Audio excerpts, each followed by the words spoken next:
Hello friend, जैसा कि मैंने तुमसे कहा था कि मैं दो 2 या 3 दिन में एक वीडियो मतलब ऐसा जीएस की वीडियो बना दिया करेंगे, जिससे मतलब जीएस के कुछ अच्छे क्वेश्चन जो एग्ज़ामों में हमेशा आते रहते हैं और उसके जो ऑप्शन होते हैं उसको अच्छे तरीके से डिस्कशन करके तुमको ये क्वेश्चन देखोगे तुम्हें खुद लगेगा कि हम जब टेस्ट वगैरह देते हैं या एग्ज़ाम वगैरह में ऐसे क्वेश्चन दिखते हैं। तुम देख लेना, कभी नोटिस करना।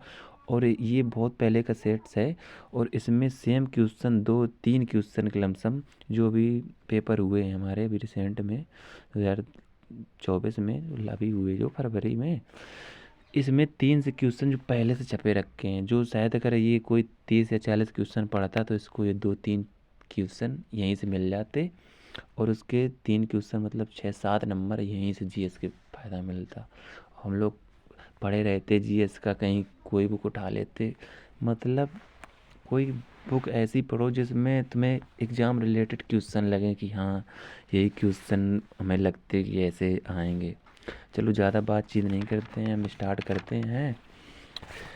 तो पहला क्वेश्चन है, एक सेकंड रुकना। पहला क्वेश्चन है ये तुम्हारा, ब्लू वाटर पॉलिसी अथवा शांत जल की नीति पुर्तगाली गवर्नर ने अपनाई।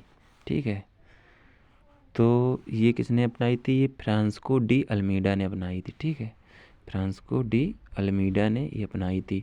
और ये अल्फांसो डी अल्बुकर ये थे भारत में प्रथम पुर्तगाली वायसराय बनकर आए थे ये। ठीक है, कौन? Alfonso de Albuquerque.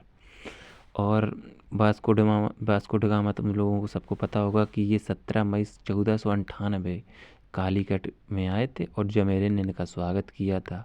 ठीक। दूसरा क्वेश्चन है, भारत में न्याय व्यवस्था का जन्मदाता किसे कहा जाता है? तो इसका आंसर होगा बारिंग हास्टिंग। ठीक है, और इन्होंने बारिंग हास्टिंग ने सुरक्षा प्रकोष्ठ की नीति अपनाई थी। ठीक है, और ये D number option Lord Cornwallis, इन्होंने किया था स्थाई बंदोबस्त इन्होंने स्टार्ट किया था। और कहाँ किया था? पश्चिम बंगाल में 1793 में। ठीक, पश्चिम। और क्वेश्चन आता है कि पिंडारियों का दमन किसने किया था? ठीक है, तो पिंडारियों का दमन किया था लॉर्ड हेस्टिंग ने। ठीक है, और अब ये क्वेश्चन आता है कि Asiatic Society Asiatic Society of Bengal का मूल उद्देश्य क्या था? ठीक है, तो ये क्वेश्चन यहाँ पे है तुम्हारा, एशियाटिक सोसाइटी का प्राचीन भारतीय पुस्तकों को आंग्ल भाषा में अनुवाद करना। इसका मूल उद्देश्य ये था कि एशियाटिक सोसाइटी ऑफ बंगाल की स्थापना का। और इन्होंने ये स्थापना किसने की थी? ये 1784 ईस्वी में सर विलियम जोन्स ने इसकी स्थापना की थी, एशियाटिक सोसाइटी की। और तुम्हें सबको पता होगा कि लॉर्ड मैकाले ने अंग्रेजी शिक्षा का प्रसार किया था। ठीक है, अभी हम क्वेश्चन देखते हैं, 4 नंबर क्वेश्चन। 1919 के अधिनियम द्वारा केंद्रीय व्यवस्थापिका में क्या परिवर्तन किए गए थे? ठीक है, तो क्या परिवर्तन किए गए थे? उन्होंने ये मतलब पूरे किए गए थे। ठीक है, सब चारों थे। उन्होंने मतलब व्यवस्थापिका परिषद के स्थान पर केंद्र में 2 सदनी व्यवस्थापिका की स्थापना, केंद्र की व्यवस्थापिका में 2 सदन असेंबली और काउंसिल ऑफ स्टेट की स्थापना। ठीक है, तब 2 सदन तो हम जानते तो हैं, लेकिन कौन थे ये? एक था एक सदन में असेंबली, केंद्र में व्यवस्थापिका में 2 सदन में असेंबली और काउंसिल ऑफ स्टेट की स्थापना। और निम्न सदन का कार्यकाल 3 वर्ष का होगा। ये तीनों प्रावधान थे 1919 अधिनियम में।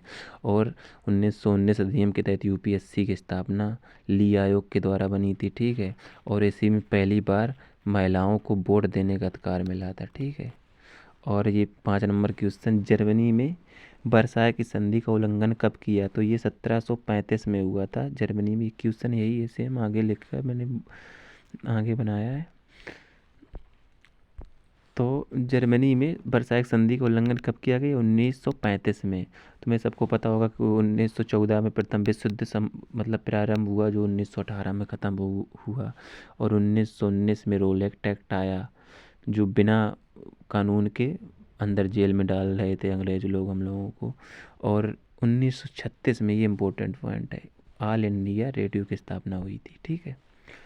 और पाकिस्तान के अलग आंदोलन का नेतृत्व किसने किया? पाकिस्तान के अलग राज्य आंदोलन का नेतृत्व किसने किया था? ये किया था मोहम्मद अली जिन्ना ने, जो पाकिस्तान के पहले गवर्नर थे और प्रथम प्रधानमंत्री पाकिस्तान के कौन थे? लियाकत अली। ठीक है। और ये आगा खां और सलीम उल्लाह ने दोनों मिलकर 1906 में मुस्लिम लीग की स्थापना कर दी थी। ठीक है। ये क्वेश्चन यहाँ से हो गया। और भी हमारा क्वेश्चन नेक्स्ट है 7 नंबर क्वेश्चन, कि निम्नलिखित किस जेल में भगत सिंह, सुखदेव तथा राजगुरु को फांसी दिया? तो किस जेल में भगत श्री, एक सेकंड, किस किस जेल में भगत सिंह और राजगुरु और सुखदेव को फांसी मिली थी? तो ये मिली थी लाहौर जेल में। ठीक है। लाहौर जेल में मिली थी इनको। और अब क्वेश्चन आता है कि राम प्रसाद बिस्मिल में कौन जेल में? गोरखपुर जेल में। ठीक है। और राम प्रसाद बिस्मिल किस लिए मिली थी इनको सज़ा? क्योंकि इन्होंने काकोरी 10 एक्शन, जो अभी मतलब पहले काकोरी कांड कहते थे, इसका नाम बदल दिया, अब काकोरी 10 एक्शन हो गया, जो 1925 में हुई हुई थी। और इनके तहत राम प्रसाद बिस्मिल को फांसी की सज़ा हुई थी। ठीक है। कहाँ? गोरखपुर जेल में। तो ये क्वेश्चन हो गया। अब आता हमारा question 8 number question. 8 number question है, स्वामी दयानंद सरस्वती 1875 में आर्य समाज की स्थापना कहाँ की थी? तो ये आर्य समाज की स्थापना मुंबई में की थी। और हमें ये इसका ऑप्शन सी, नागपुर। नागपुर हम लोग जानते हैं कि संतरा नगरी के नाम से जानते हैं। और ये लाहौर पहली बार 1929 में पूर्ण स्वराज की मांग की गई थी यहाँ पे पहली बार। पूर्ण स्वराज की मांग कहाँ हुई? 1929 में। और ये अब ऑप्शन आता है, महावीर स्वामी ने चतुर्विग संघ की स्थापना कहाँ की थी? ठीक है। तो ये पावापुरी में की थी। इसके ऑप्शन कट गए हैं जो मैंने बनाए थे, लेकिन मैं इसके डिस्कस करा दे रहा हूँ। इसका जन्म, महावीर स्वामी का जन्म कहाँ हुआ था? वैशाली में हुआ था। इसका सी ऑप्शन था।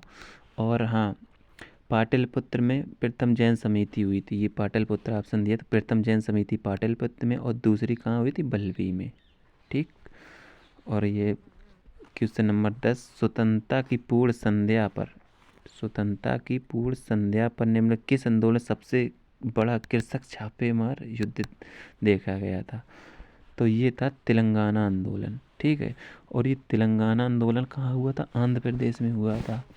और ये दोनों आंदोलन, तेलंगाना और तेभागा आंदोलन, 1946 में हुए थे। ठीक है। और तेभागा आंदोलन के किसने नेतृत्व किया था? कंपाराम और भवन सिंह ने। कंपाराम और भवन सिंह ने इसकी किया था। आ गया, अरविंद घोष को किस मामले में गिरफ्तार किया गया था? अरविंद घोष को किस मामले में गिरफ्तार किया गया था? ये क्वेश्चन रहा 11 नंबर क्वेश्चन। तो इनको किया था कौन? अलीपुर बम कांड में। और इनकी बचाव कौन कर रहे थे? सीआर दास बचाव कर रहे थे, लेकिन फिर भी उनको नहीं बच पाए और ये गिरफ्तार हो गए थे। कौन? अलीपुर बम कांड में। और मतलब ये क्वेश्चन का, अरविंद घोष ने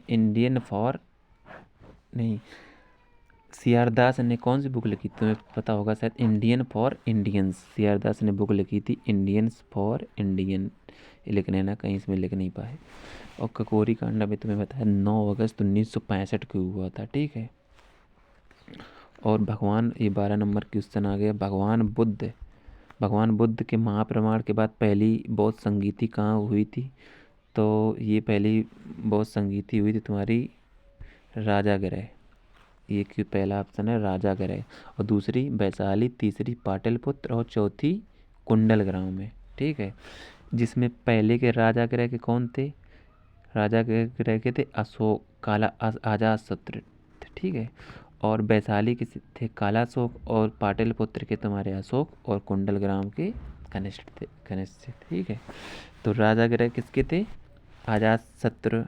राजगृह आजाद शत्रु ने की थी, मतलब राजगृह पर आजाद शत्रु ने की मतलब इस समय आजाद शत्रु थे, ये समझ लो। आजाद शत्रु के समय राजागृह पर पहली बौद्ध समिति हुई थी। और दूसरी वैशाली पर इस समय कौन थे? कालाशोक। और तीसरी पाटलिपुत्र में इस समय कौन थे? अशोक। और चौथी कनिष्ठ। ठीक। अब आ गया 13 नंबर क्वेश्चन। भारतीय इतिहास के समय में कौन सा भावी बुद्ध जो संसार की रक्षा हेतु अवतरित होंगे?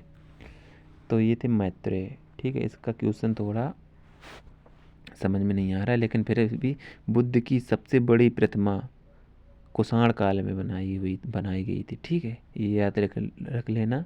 बुद्ध की सबसे बड़ी प्रतिमा कुषाण काल में बनाई गई थी ये। और कुषाण काल वास्तुकला का बढ़िया, वास्तुकला इस समय चरम बिंदु पे थी कुषाण वंश में। ठीक है। अब ये क्वेश्चन आ गया तुम्हारा 14 नंबर। कुशल स्थानीय सुशासन के लिए प्रसिद्ध राजवंश कौन था? तो ये चोल था। इन चोल मतलब नौसेना के लिए भी बहुत अच्छा था। और इसकी स्थापना किसने की थी? विजयालय ने। और चालुक्य की स्थापना किसने थी? चालुक्य वंश की स्थापना किसने की थी? पुलकेशन फर्स्ट ने। और राष्ट्रकूट की दंती दुर्ग, और इसकी राजधानी कहाँ थी? मान्यखेत। और पल्लव वंश की स्थापना शिव विष्णु, और इसकी राजधानी कांचीपुरम। ये 14 नंबर क्वेश्चन हो गया। अब हमारा क्वेश्चन आ गया 15 नंबर। इसको सही सुमेलित करवाना है। ठीक है, ये आया था, देखो यूपी पुलिस में अभी जो पेपर हुआ था कि अकबर का मकबरा कहाँ था। देखो ये सिकंदरा में। ठीक है, अकबर का मकबरा सिकंदरा में। और हुमायूं का मकबरा कहाँ है? दिल्ली में। और शेरशाह का मकबरा सासाराम में। जहांगीर का मकबरा लाहौर में।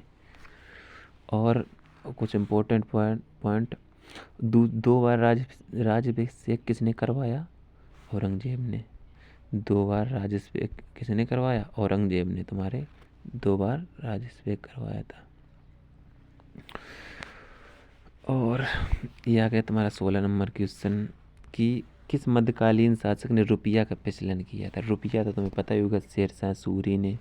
और इसने पुरानी किला भी बनवाया था। और अलाउद्दीन खिलजी ने क्या कराया था? सेना को नगद वेतन दिया था। और तुम्हें मोहम्मद बिन तुगलक के बारे में क्या बताना? ये पागल बादशाह थे। इन्होंने ये भी जो करते थे, इनका मतलब नीतियाँ फैली हो जाती इतनी। और मुद्रा को संकेतिक उन्होंने किया था। संकेत से मतलब किसी के नाम पे चलवाए थे। बलबन ने रक्त और लौ की नीति अपनाई थी। और ये फिर नंबर क्वेश्चन तुम्हारा, निम्नलिखित में किस मुगल कालीन शहरों के लिए शिविर संख्या नहीं थी? निम्नलिखित किस मुगल कालीन शहरों में शिविर नगर की संज्ञा दी? तो ये बर्नियर थे। ठीक है, बर्नियर तुम्हारे शाहजहाँ के काल में आए थे। और फ्रांसिस्को, एक डी नंबर ऑप्शन, फ्रांसिस्को पोलसेट और टॉमस रो दोनों जहांगीर, एक सेकंड रुकना, हाँ, दोनों जहांगीर के काल पे आए थे। ठीक है। और टॉमस रो भी जहांगीर काल के में आया था। और कैप्टन हाकिंस भी जहांगीर काल के आया था। और शाहजहाँ बर्नियल काल, मनुची तुम्हारे औरंगजेब के काल में आया था। ठीक है। अब ये क्वेश्चन 18 नंबर आ गया तुम्हारा कि लोटा विद्रोह किस आंदोलन के तुरंत पूर्व की घटना है? लोटा विद्रोह तुम्हारा हुआ था 1857 की क्रांति के पूर्व की घटना है। 1837 के गवर्नर कौन थे? कैनिंग। और सी ऑप्शन चंपारण सत्याग्रह 1917 में हुआ। महात्मा गांधी किसने बुलाया था? राजकुमार शुक्ल ने बुलाया था। और भारत छोड़ो आंदोलन तुम्हारा 9 अगस्त 1942 का हुआ था। और समन्वय अवज्ञा आंदोलन 6 अगस्त 1930 को, नमक वाला। क्वेश्चन आ गया, दिल्ली के बादशाह को लाल किला खाली करके कुतुब मीनार में रहने की आज्ञा देने वाले भारत के गवर्नर जनरल और संबंधित बादशाह के जोड़े का चयन करो। तो इसका ऑप्शन होगा लाल डलहौजी और बादशाह द्वितीय। बहादुर शाह द्वितीय, मतलब बहादुर शाह द्वितीय तुम जानते हो कि बंगाल में अंतिम मुगल नहीं, बहादुर शाह द्वितीय अंतिम मुगल सम्राट था। ये बहादुर शाह द्वितीय। ठीक है। और लॉर्ड डलहौजी ने क्या किया था? ये लॉर्ड डलहौजी ने सार्वजनिक निर्माण की स्थापना की थी लॉर्ड डलहौजी ने। और फर्रुखसियर बंगाल में मुक्त व्यापार की मतलब फरमान इसने दे दिया था, फर्रुखसियन ने। इससे अंग्रेज़ों ने बहुत फ़ायदा उठाया। और Lord William Bentinck, Shah Alam Lord William Bentinck जी प्रथम गवर्नर जनरल थे, लॉर्ड विलियम बेंटिक। ठीक है, अगर ये क्वेश्चन आते रहते हैं कि प्रथम गवर्नर जनरल कौन थे, बंगाल का प्रथम गवर्नर जनरल कौन था और कौन गवर्नर जनरल था, ऐसे तो हम लोग याद करें कि भारत का प्रथम गवर्नर जनरल कौन था, विलियम बेंटिक। भारत अगर जुड़ जाए, भारत का प्रथम गवर्नर जनरल विलियम बेंटिक। और बंगाल का प्रथम गवर्नर जनरल तो कौन था, ये तुम्हारा क्लाइव था। और पूछ ले कि और इसी में जोड़ दे भारत का प्रथम गवर्नर जनरल जोड़ दे तो ये तुम्हारा बोरिंग ऑस्टिन हो जाएगा। बंगाल का प्रथम गवर्नर कौन था, ये था तुम्हारा लॉर्ड क्लाइव। बंगाल का प्रथम गवर्नर जनरल जोड़ दे तो ये बोरिंग ऑस्टिन हो जाएगा। और भारत का प्रथम गवर्नर जनरल ये तुम्हारा विलियम बेंटिक हो जाएगा। और रंगून का पहला नाम, ये रंगून में ये बंगाल, ये जो बहादुर शाह द्वितीय कहाँ मरे थे, रंगून में मरे थे। अब रंगून को यंगून के नाम से जानते हैं, ये भी इम्पोर्टेंट पॉइंट है। रंगून को यंगून नाम से जानते हैं। ये जो बहादुर शाह द्वितीय थे, ये रंगून में मृत्यु हो गई थी इनकी। तब क्वेश्चन आया 20 नंबर, R.N. मल्होत्रा कमेटी किस से संबंधित है। R.N. मल्होत्रा किससे, तो ये बीमा क्षेत्र से है। और बीमा को कौन रेगुलेट करता, IRDA, IRDA 1999 में इसकी स्थापना हुई थी। इसका मुख्यालय कहाँ है, हैदराबाद में। ठीक है, और कर सुधारों से संबंधित समिति राजा चलैया समिति, और बैंकिंग सुधारों से समिति नरसिम्हा समिति। ये इसके 4 पॉइंट इम्पोर्टेंट याद रखना। ठीक, जैव विविधता के साथ साथ मनुष्यों की पारंपरिक जीवन के संरक्षण की सबसे महत्वपूर्ण रणनीति किसकी स्थापना की, तो जीवमंडल का रिजर्व। ये जीवमंडल अधिनियम है जो 1986 में आया था। प्रथम बार नीलगिरी जीवमंडल था जो 1986 का में आया था। और ये जैव अधिनियम कब आया, पूछ देता कि जैव अधिनियम कब आया था, 2002 में आया था जैव अधिनियम। इसको इम्पोर्टेंट याद करना। तो इस समय वन्यजीव अभ्यारण्य लगभग 500 से ज़्यादा हैं, याद रखना। और ये 22 नंबर क्वेश्चन कि जब कुल उपभोक्ता अधिकतम होगा तो सीमांत उपभोक्ता कितना होगा, तो ये 0 हो जाएगी। ठीक है, इसका इम्पोर्टेंट पॉइंट है कि ये 0 हो जाएगी। सीमांत उपभोक्ता 0 और ऋणात्मक हो सकती है लेकिन औसत नहीं हो सकती, इसका ये इम्पोर्टेंट पॉइंट है। ठीक है, अब आगे 23 नंबर क्वेश्चन कि कौन सी रिट अवैध व्यक्ति को सरकारी पद बचाने के लिए जारी की जाती है, तो ये अधिकार पिच्छा।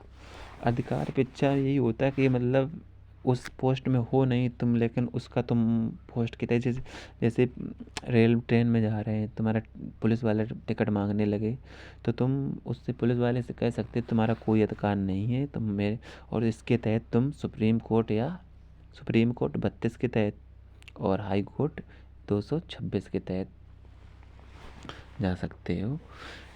और परमादेश, अगर कोई कर्तव्य का पालन नहीं कर रहा है सही से, ये हमारे संविधान में 5 प्रकार की रिटें दी हैं जो वही हम बता रहे। परमादेश जो जैसे कोई कर्तव्य का पालन नहीं कर रहा है तो तुम परमादेश के तहत, जैसे कोई सरकारी टीचर है आता है दिन के सो जाता है, तुम इसके तहत उच्च न्यायालय या सुप्रीम कोर्ट जा सकते हो, इसकी शिकायत कर सकते हो। और बंदी प्रत्यक्षीकरण का मतलब होता है कि उसको शरीर सहित किसी उपस्थित करना। ठीक है, प्रतिषेध होता है मना कर देना सीधा। और ये 23 नंबर क्वेश्चन है कि कौन सा रिट अवैध व्यक्ति की सरकारी पद बचाने के लिए जारी की जाती है, तो अधिकार पिच्छा। ठीक है, सेम क्वेश्चन है, सॉरी, तो हम पहले बता चुके हैं। अब आगे 24 नंबर क्वेश्चन कि निम्नलिखित में से किसकी सलाह पर प्राय राज्य में राष्ट्रपति शासन लागू किया जाता है, तो ये गवर्नर की सहायता पर, मतलब गवर्नर अगर बता रहा है राष्ट्रपति को कि इस स्टेट में जो मुख्यमंत्री बनता है अपनी मनमानी करता है, कि जो राजनीतिक तत्व विफल हो जाते हैं, संविधान का पालन नहीं कर रहा है, तो गवर्नर राष्ट्रपति को सलाह देगा और राष्ट्रपति शासन लग जाएगा उस स्टेट में। और न्यूनतम 6 महीने के लिए लगता है और अधिकतम 3 वर्ष के लिए 6-6 महीने करके आगे बढ़ाया जा सकता है। और पहली बार कहाँ लगा था? पहली बार पंजाब में लगाया था 1951 में। ठीक है, अब आया क्वेश्चन, वर्तमान समय में 9वीं अनुसूची में कुल कितने अधिनियम है? तो 284 अधिनियम है। ठीक है, और संविधान के किस अनुच्छेद के तहत संसद वर्तमान राज्यों को क्षेत्रों में सीमाओं में नामों में परिवर्तन कर सकती है? तो 3 के तहत, 3 के तहत। और दूसरा अनुच्छेद दूसरा है कि नए राज्यों, अगर कोई नया राज्य बनाते हैं, ठीक है, नया राज्य कोई बनाते हैं तो अनुच्छेद 2 के तहत नए राज्य की स्थापना करेंगे। और अनुच्छेद 1 में तुमको पता है राज्य एवं संघ राज्य उसमें दिया है।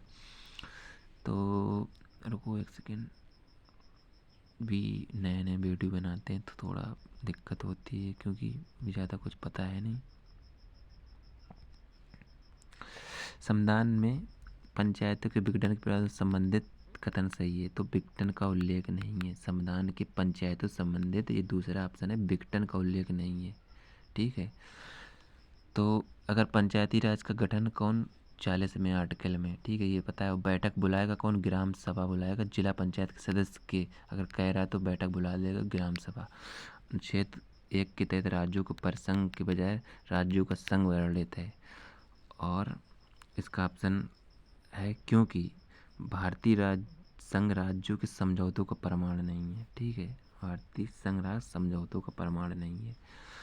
और जवाहरलाल नेहरू ने 13 दिसंबर 1946 को उद्देश्य का दी और इसको 22 जनवरी 1947 में संविधान सभा ने इसको स्वीकार कर लिया था। 29 नंबर क्वेश्चन, मालवा का पठार किस राज्य का हिस्सा नहीं है? तो मालवा का पठार महाराष्ट्र का हिस्सा नहीं है।